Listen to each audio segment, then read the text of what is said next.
Pasukan Rusia merebut sejumlah posisi penting di Ukraina Timur dalam 48 jam terakhir, demikian laporan Institute for the Study of War, 27 Oktober waktu Kiev. Rekaman geolokasi dari 26 Oktober mengonfirmasi kemajuan Ukraina di barat daya Olgovka dan timur Kolmakov di Kursk Oblast. Pasukan Ukraina memulai serangan mereka di Kursk Oblast Rusia sejak 6 Agustus, yang dilaporkan bertujuan untuk mengacaukan pertahanan Rusia dengan memaksa mereka mengalihkan sumber daya dari garis depan yang kritis di Ukraina. Sejak saat itu, pasukan Ukraina diduga merebut sekitar 1.300 km persegi, 500 mil persegi. Kementerian Pertahanan Rusia melaporkan serangan Ukraina di Tenggara Korenevo dekat Zeleny-Sliav, Novovanfoka, Darino, Nizhny-Klin, Pogrebki, dan Nikolaevo-Darino, dan Tenggara Sudza dekat Plehovo. Pasukan Rusia berhasil menerobos di Selidove, dengan rekaman yang memperlihatkan pasukan Rusia mengibarkan bendera mereka di atas gedung Dewan Kota. Pasukan Rusia membuat kemajuan di Bohoyavlenka di arah Vuhledar di Oblast Donetsk. Rekaman geolokasi yang dipublikasikan pada tanggal 27 Oktober menunjukkan tentara Rusia mengibarkan bendera Brigade Senapan Bermotor ke-36 di atas Bohoyavlenka bagian tengah. Kantor berita Rusia TASS mengutip pernyataan pasukan keamanan Rusia bahwa pasukan Ukraina telah mundur dari sebagian besar posisi mereka di Bohoyavlenka. Kantor berita Rusia TASS juga melaporkan pasukan Vladimir Putin menguasai sepertiga wilayah Dzerzhinsk atau Toretsk di Republik Rakyat Donetsk. Pertempuran terjadi di Dzerzhinsk sendiri, dengan sepertiga wilayah kota yang tersisa untuk dibebaskan. Bagian ini telah sepenuhnya diblokir oleh tentara kami, demikian pernyataannya.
Staf Umum Angkatan Bersenjata Ukraina 28 Oktober melaporkan, militer Rusia total kehilangan 690.720 tentara di Ukraina sejak dimulainya invasi skala penuh pada 24 Februari 2022.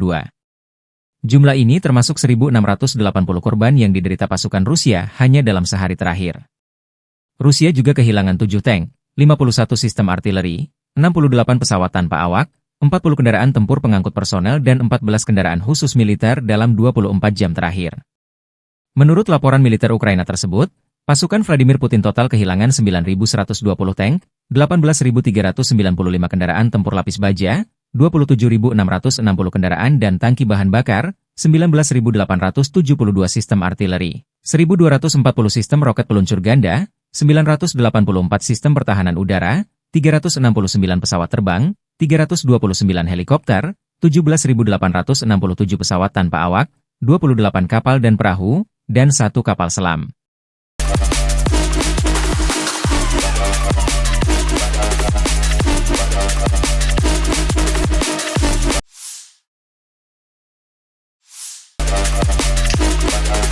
Unit pengintaian grup pasukan Vostok-Korps Angkatan Darat Rusia menyita banyak senjata kiriman NATO yang ditinggal kabur personel Ukraina di garis depan. Setelah mengambil alih benteng AFU lainnya di arah Donetsk Selatan, prajurit Rusia menemukan senjata, peralatan, dan amunisi musuh yang terbengkalai. Hampir semua senjata tersebut adalah buatan luar negeri. Selain sistem ATGM Javelin, personel Ukraina meninggalkan senjata kaliber besar M2 Browning buatan Amerika Serikat, granat, dan berbagai proyektil, demikian keterangan video militer Rusia 28 Oktober.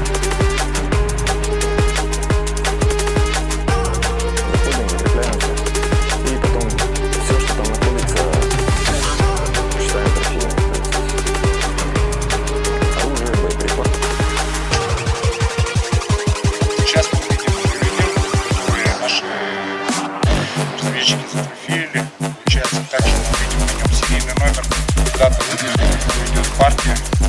Он не отстрелен, он боевой.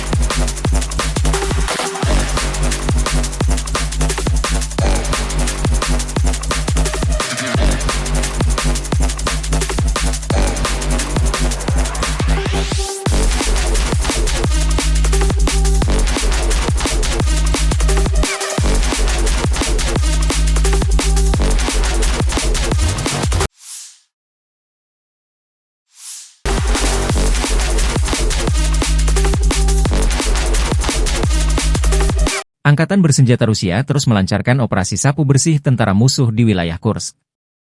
Angkatan bersenjata Ukraina telah kehilangan lebih dari 27.150 orang sejak pertempuran dimulai di wilayah Kursk. Demikian pernyataan resmi Kementerian Pertahanan Rusia 28 Oktober. Musuh kehilangan total lebih dari 27.150 tentara, 177 tank, 97 kendaraan tempur infanteri, 106 kendaraan tempur lapis baja, 1.014 kendaraan tempur lapis baja sejak pertempuran dimulai di wilayah Kursk, jikata laporan itu.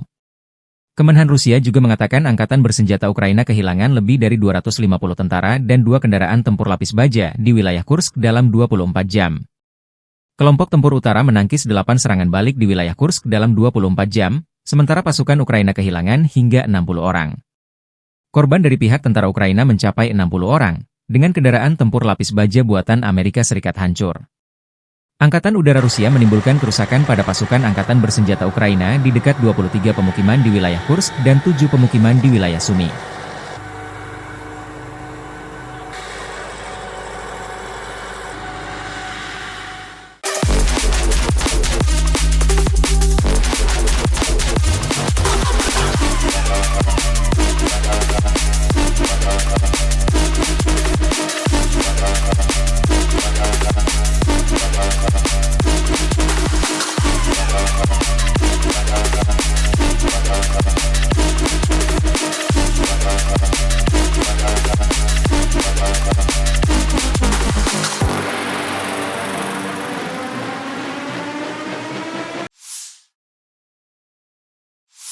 Бажаю здоров'я, шановні українці і українки. Сьогодні працює наша Кримська платформа. Presiden Ukraina Volodymyr Zelensky mengecam keras Korea Utara karena mengirim tentara ke Kursk membantu Rusia.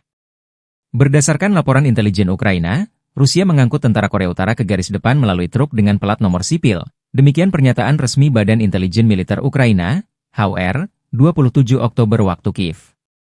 Pengumuman tersebut menyusul laporan dari pejabat Amerika Serikat dan Ukraina bahwa satu kontingen pasukan Korea Utara sedang menuju ke Oblast Kursk Rusia untuk membantu Moskow melawan serangan Ukraina di wilayah tersebut.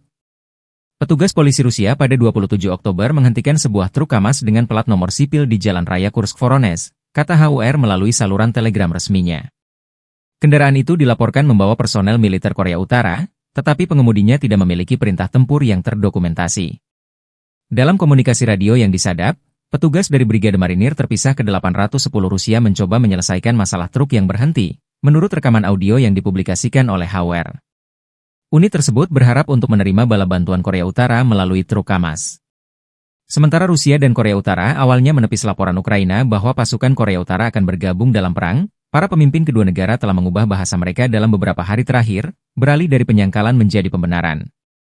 Presiden Rusia Vladimir Putin pada 24 Oktober secara tidak langsung mengakui keberadaan tentara Korea Utara di Rusia, menanggapi klaim citra satelit dengan mengatakan, jika ada gambar, itu mencerminkan sesuatu, dan mengutip perjanjian pertahanan Pyongyang dengan Moskow. Kementerian Luar Negeri Korea Utara mengatakan pada 25 Oktober bahwa setiap keputusan untuk mengirim pasukan ke Rusia akan mematuhi hukum internasional. Perkiraan jumlah pasukan Korea Utara yang dikirim ke garis depan Ukraina-Rusia bervariasi. Pejabat Amerika Serikat memperkirakan sekitar 3.000 tentara Korea Utara tengah berlatih di Rusia, tetapi juru bicara Dewan Keamanan Nasional John Kirby mengindikasikan bahwa jumlah keseluruhan kini bisa lebih tinggi. Intelijen Korea Selatan telah memberitahu anggota parlemen bahwa jumlah pasukan Korea Utara di Rusia bisa mencapai 10.000 pada bulan Desember, Sementara Kiev mengatakan bahwa Pyongyang telah mengirim hampir 12.000 tentara ke Rusia, termasuk 500 perwira dan 3 jenderal. Ukraina dipaksa berperang melawan Korea Utara di Eropa, kata Zelensky.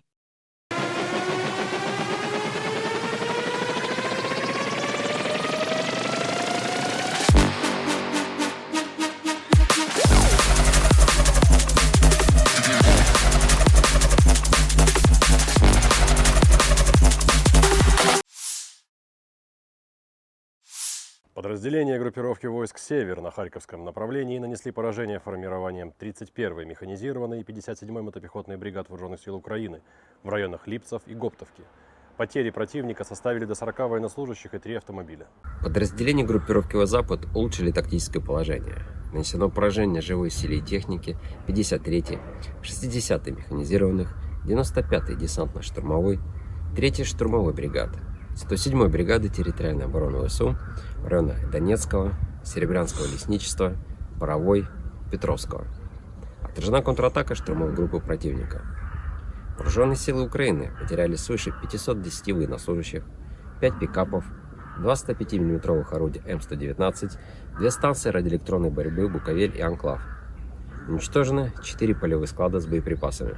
Подразделения южной группировки войск в результате успешных наступательных действий освободили населенный пункт Александрополь.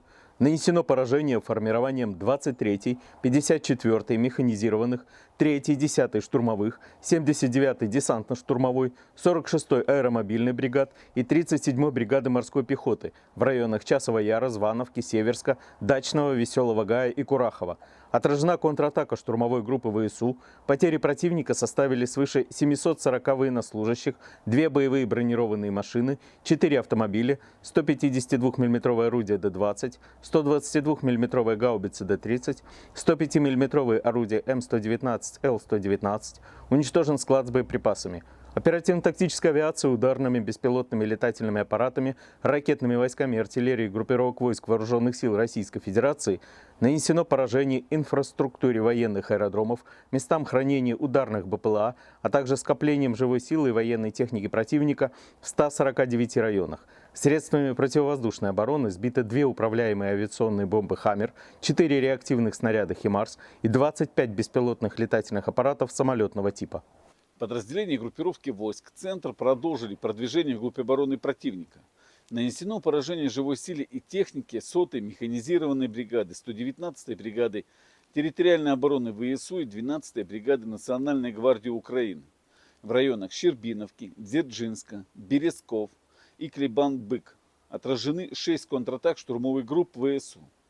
Противник потерял до 545 военнослужащих, 2 боевые бронированные машины, 3 автомобиля, 152 мм гаубицу М100Б, 152 мм орудие Д-20, 100 мм пушку «Рапира». Подразделения группировки войск «Восток» улучшили положение по переднему краю, нанесли поражение живой силе и технике 72-й механизированной и 58-й мотопехотной бригад ВСУ в районах Трудового и Доброволья. Потери противника составили до 120 военнослужащих, 2 боевые бронированные машины, 9 автомобилей, гаубицы М198 и «Цезарь». Подразделениями группировки войск «Днепр» нанесено поражение формированием 65-й механизированной бригады ВСУ и 15-й бригады Национальной гвардии Украины в районах населенных пунктов Работино и Малая Токмачка. Противник потерял до 80 военнослужащих, 2 автомобиля и 152 мм орудие Д-20. Уничтожен склад с боеприпасами.